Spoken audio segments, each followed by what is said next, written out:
my sisters, higher we shall go. Moving forward, never backward, by the help of God Almighty. My name is Hauwa Umar Jibrin. I'm from Niger State. I am a barrister at law. I'm also a social worker. I'm a wife, I'm a mother, and I'm a grandmother. I was born in Mina, Niger State capital, and as a child I was taken to Zaria, where I started my early career. I attended St. Mary's Catholic School, Samaru, Zaria, and when I finished from primary school, I got admission into Federal Government Girls College Bida, 1995, and I was in Bida until 1994-95, and I was in Bida until 1979, where I finished my school certificate. I came back to Zaria. I was in Ahmadu Bello University School of Basic Studies from 1979 to 1980, and I got married in 1980. And during the period of rearing children, I had to break to take care of my children. I couldn't combine both going to Zaria because I was not living in Zaria then. I was living in Niger State, and there was no university in Niger State, so I had to go to Zaria. It was then the roads were not like this. There were no aircraft. The roads were not as good, and I needed to move back and forth, and it was not. I didn't have my pregnancy easy because I am the sort who gets pregnant and gets sick all through the pregnancy period. So I had to stop going to school to have my children before I went back to University of Jos. After I had my children, and then I finished my LLB there. Then I went to Lagos for my BL, and I obtained my qualification in the practice of law. And I came back to Abuja, and I started practicing as a private legal practitioner. I practiced for 10 years, and I worked with the defunct NITEL, Nigerian Telecommunications, before I moved to Corporate Affairs Commission, where I retired as a civil servant. But while I was practicing I was a practicing lawyer, I was very involved in FIDA. That's about my own professional body, International Federation of Women Lawyers. And in the year 2000, I think I was most active because then I was the public relation officer, FIDA, and there we did a lot of pro bono services. We took care of a lot of indigent people, women, children, and men inclusive. And we were really active as a FIDA, and we introduced ourselves everywhere we went. We were begging people to come if they had any problem. Then there were no NGOs around, and we even succeeded in, getting a program on NTA Abuja, which we used to call You and Your Right. I was the pioneer presenter of that program, and because of that, people knew that we were into all these services. And single-handedly, I have also represented women in courts where some of them could not afford to go to court because their rights have been violated, and I succeeded in getting back their rights for them. And it was since then that I got engaged in helping the indigent. I became interested in women affairs, and I have also worked with other NGOs like RAPA and Global Rights. And I think when ICC, International Criminal Court, when it came into being, we had the job of advertising and enlightening people what it meant, because we had to go for what we call advocacy. At that time, people didn't understand what was ICC, International Criminal Court, and why International Criminal Court. So we were working, I was working with Global Rights then, I was in partnership with them, so we had to go and advocate and make people understand. And Nigeria was a signatory, so we had to enlighten people to make them understand why we became signatory to International Criminal Court. Part of those things we did in those days. And ever since, it has been one one social work or the other. But finally, I decided why not have my own kind of NGO. I looked around and I discovered we all have NGOs all over the place, particularly those NGOs that have to deal with the rights of women, children, and indigent people. But we really don't have the NGO we call elderly people's NGO. I know that they are included in women and in other NGOs, but you don't really have, it was not specified whether this belonged to the elderly. And so the elderly people were just silently being, left behind to suffer alone. And in those days when societal values were okay, we were okay with the elderly people, because every community you see, the elderly people were being dealt with in a special way. They had the respect, they had the care, and they listened to them. But with time, I think things were going digital and people had no respect there anymore for elderly people. The society too, life has become so difficult. Everybody is for himself and God for all of us, because people were even leaving the communities where they knew them to communities where they knew nobody, and they were leaving the elderly people behind.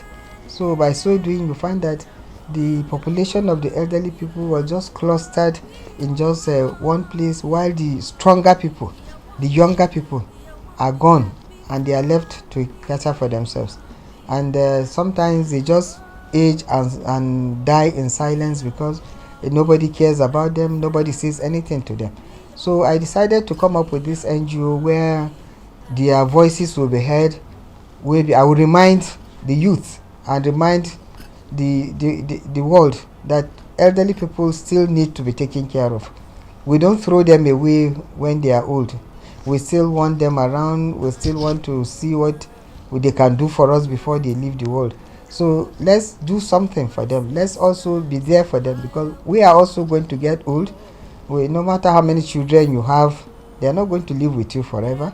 They all leave. They will all go one day, and maybe some other person will be taking care of you instead of your own children.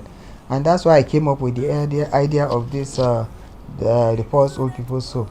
And ever since we started, we have been trying, because I see the issue of elderly people being taken up even in the United Nations.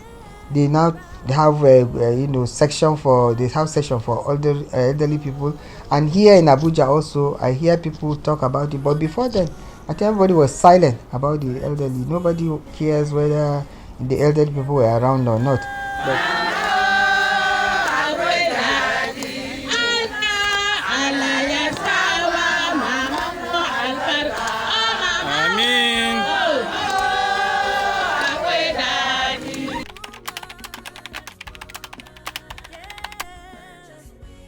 it's a natural passion. It's innate. When you are born to be a compassionate person. Because as a child, I didn't want to see my mother suffer. I didn't want to see anybody around me suffer.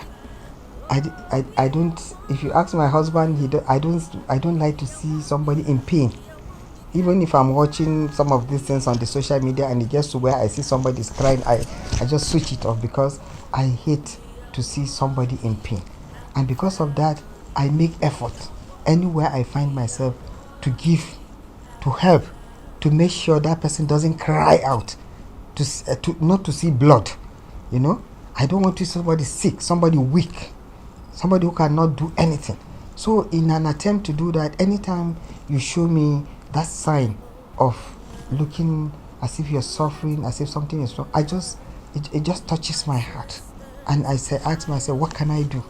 What is it I want to do to make this person happy? What can I do to make, and that even with the house helps, I think sometimes I'm the house help in the house, because I want to be sure, have they eaten? Or what did they eat? How many times have they eaten? And sometimes you overdo it and they even take advantage of the fact that you are too kind or something like that. So I think when I started school also, and in those days, we're in the boarding school. It's not like now that people go to day school. There was this, the activities we did in school gave us that sense of responsibility, that sense of wanting everywhere we go to make a mark, everywhere we go to make sure we don't disrespect people. Because those who attended boarding schools in the 70s and 80s, they knew how strict some of these principals were. You dare not hurt anybody because you will receive the punishment. And we came out, as responsible children, as children who wanted to help, as children who wanted to do more for the society. And I want to say, our generation, we must be thankful to the government of Nigeria, and particularly the government of Northern Nigeria, because we were on scholarship. Your parents didn't know what you were doing in school. All they knew is that you were going to school. But the school made sure they turned us into what we are today, because they paid our school fees, they gave us everything. In fact, some of us would rather be in the school than be at home. And they took care of, nothing happened to us. They made sure we were not hurt. Wherever you went, the school was responsible for once you leave the house. And they made sure nothing must happen to you until the day you return home after school. And we are so grateful that that was how things were in then. You were not afraid of your elder in those days. You will see an elder, you rush to the elder and hug the elder, because you have seen a protector. You've seen somebody who can take care of you. Not like now. You see somebody, you don't know who the person is, and you are afraid, because the person you think will be your protector could also be the person that will harm you. And therefore, we have so much work to do protecting our children, protecting everybody around us. But in those, every elderly person was a protector. And any person you went to as an elder would tell you stories that you benefit from. They could teach you anything. The kind of setup we had in those days, it was the kind of setup that if your parents were not there, everybody was your parent.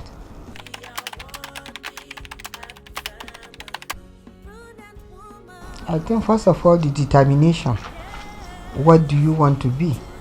I remember as children, we used to write essays, what do you want to become in future?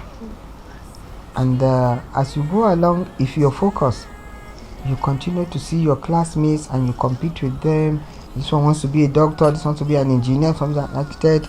You don't lose focus until you see yourself competing with them, wanting to become somebody.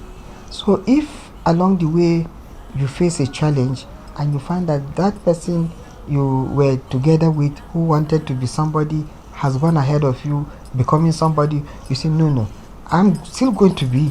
It doesn't matter how long, I still want to be the person I want to be. And that will spur you on. Because I remember when I finished my school, when I passed out from the School of Basic Studies, the result then was very poor that year. There was only 21% success. And I was part of the 21%, and it was not law I wanted to study. I didn't want to study law. Then, somebody just, I think he's late now, Yarugela, he used to be the DG of archives. Then he used to be the head of social sciences. And he said, this is what is nice. What do you want to study? I said, maybe language arts or maybe something. He said, you can't use this result for language. Go to the faculty of law. You will be best suited there in the faculty. I said, I didn't apply for law at all. He said, look, go. I give you a note. He's my colleague. Tell him I said you want to study law. So I got there and he said, why didn't you apply for law first? And I said, well, I didn't know, because I don't even, in my mind, I didn't think there was anything I was going to do with law. I didn't want to bother myself about law.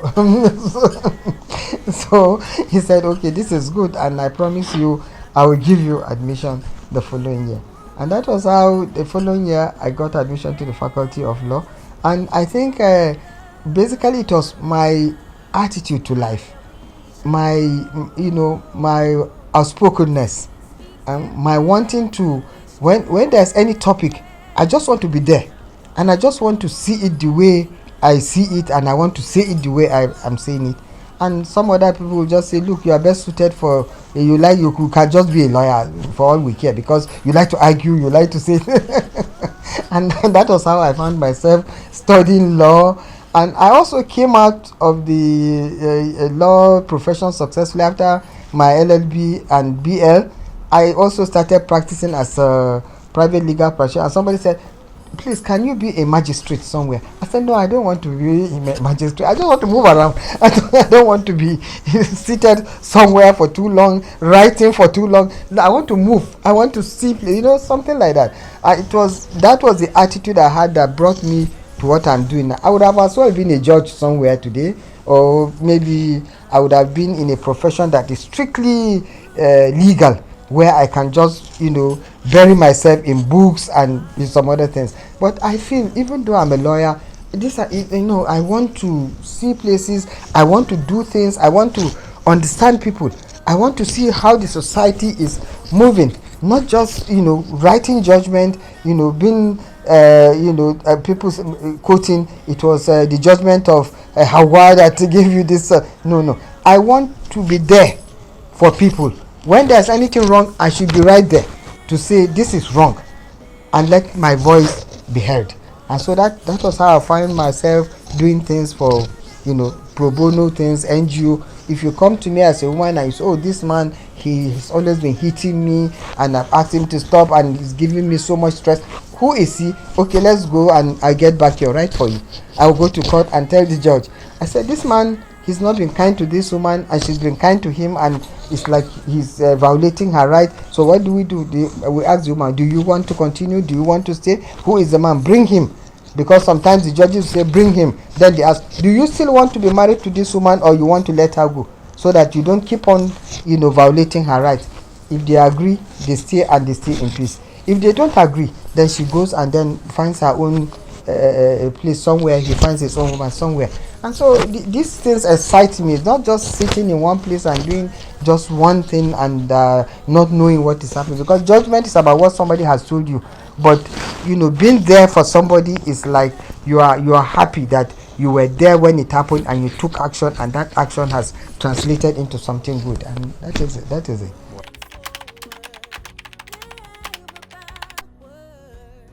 We are created differently, and I think most importantly is your attitude towards life.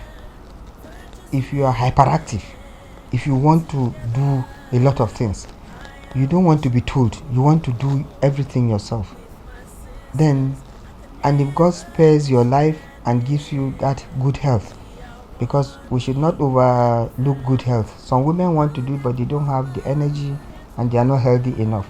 Some have health challenges, and some have challenges that are terminal, that they really have to take it easy. They cannot do everything at once. And some also are blessed with family members that will always be there for them, whether they are there or not. They are there. Somebody will take care of their kids for them. And some don't have that opportunity.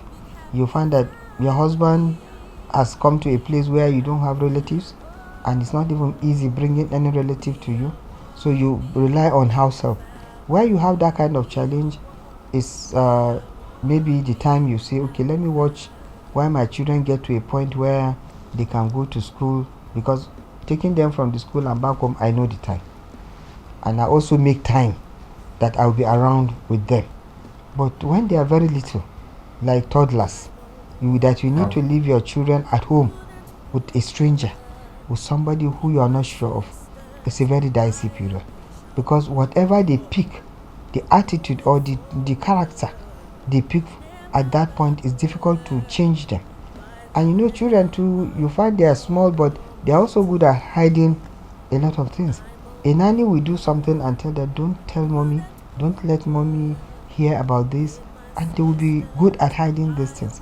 And you will not know until much later in life they start to exhibit that character, and you'll be wondering, how come this child is behaving this way? I never taught my child this attitude. What happened?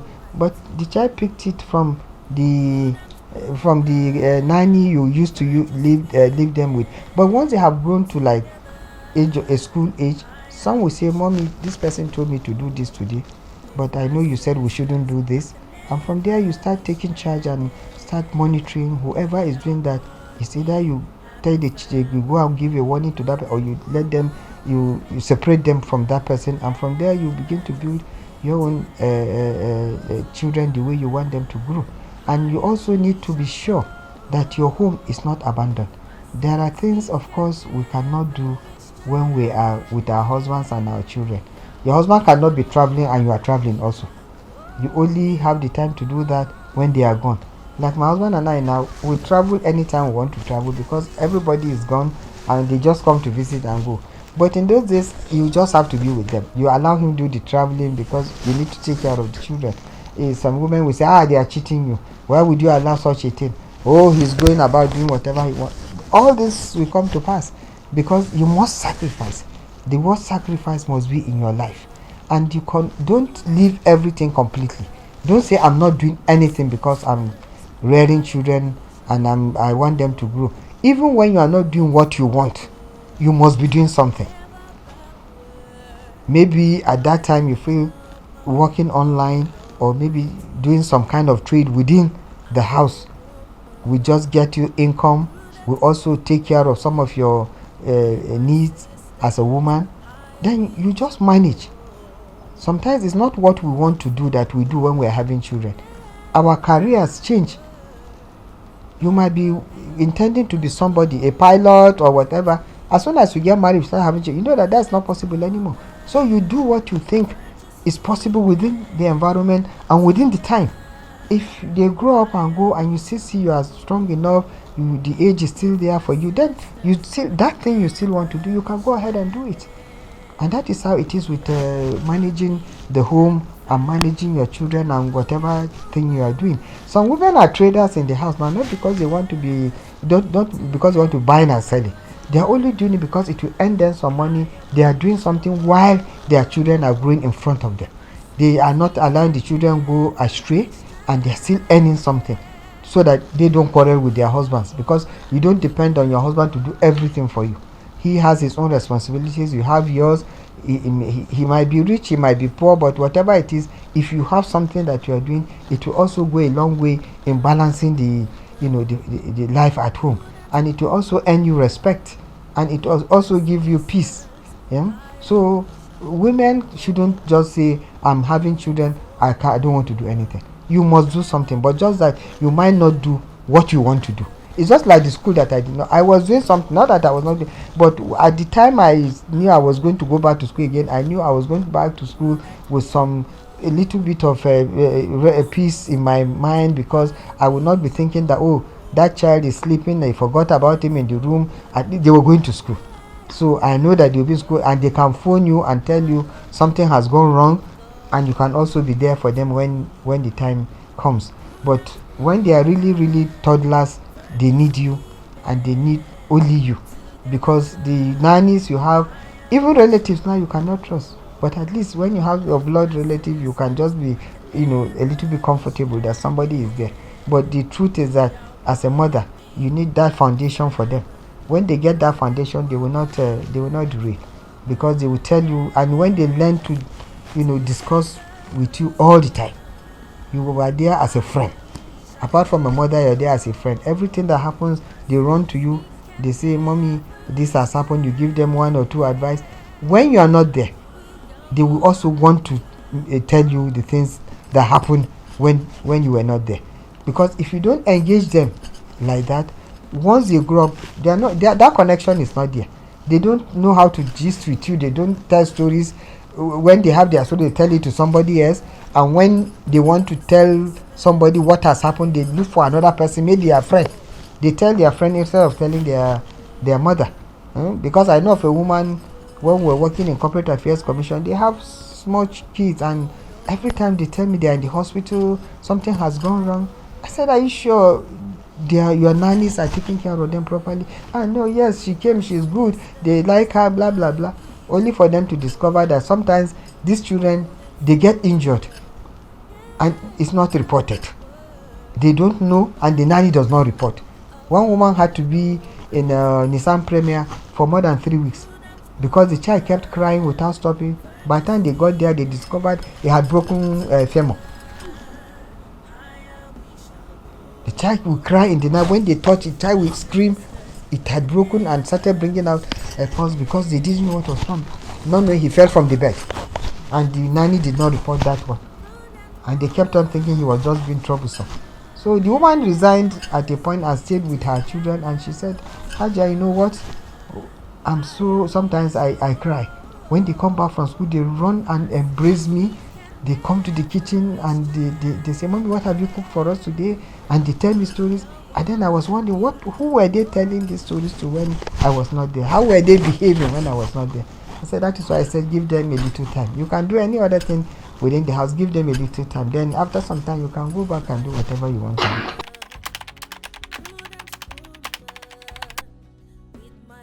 What I want to tell women, both young and old out there, is that don't ever stop doing what interests you. Whatever you are interested in, do it. People might not like it, people might not support you, but in the long run, you are the one that will make them to be interested. Because you do today, you do tomorrow, somebody will say, look, wait, what is this person doing? And then by the time they see the way you do it, it's like somebody eating his native food. The food doesn't look good in your eyes, but by the time the person cuts it, puts some soup, and it swallows it, smiling and looking as if that is the best thing in this world, you want to, let me try it. And that is how you begin to encourage others to do these things. And don't give up. And no woman should stay back because she's a woman. No matter where you are, find something to do. If you are rearing children, pay attention to your children. Make sure you don't let them pick habits that will be a problem for all of you in future. And listen. Try to listen. Study your children properly. There are children that don't talk. By their attitude, you will know one thing or the other is wrong with them. Because I know of children who go into drugs and their parents don't know. Because the children don't say anything. You sometimes, when they are into drugs, you say, he's a quiet person, he doesn't say anything. He's not a quiet person. Quiet is different from when he takes drugs. So you have to look at them properly. You have to know when they are quiet and when they are into drugs. And that means studying your children, studying your home properly. And don't forget the husbands too. Don't say, I'm old now, my husband doesn't need me.